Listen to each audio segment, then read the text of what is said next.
today's towel folding tutorial, I will teach you how to make a penguin. So guys, dalawa lang yung kailangan natin, yung medium size ng towel which is yung hand towel and the smallest size of towel which is yung face cloth. So unahin natin muna yung magiging katawan ng penguin. Kukunin nyo lang yung gitna nito, tapos i-roll nyo lang yung magkabilang side. Gaya nito. Galing ya.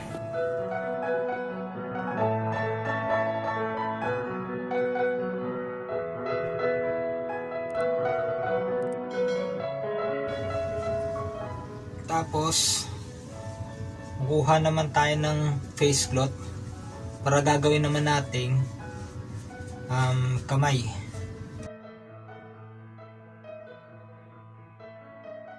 Tapos lalagay lang natin ng ganyan.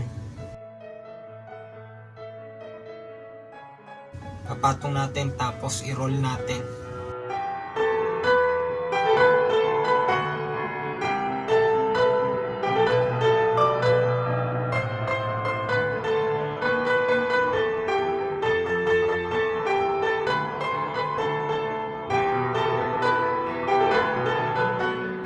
Tapos tayo na natin ganyan.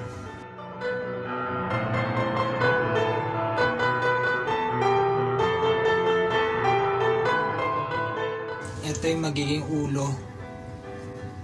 Ito yung spout, yung uso.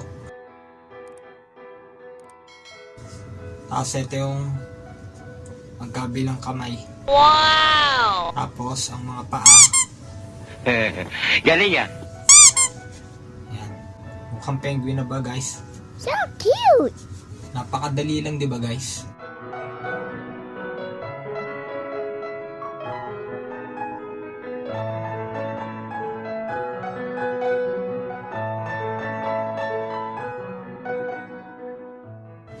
Gawa ng ating penguin.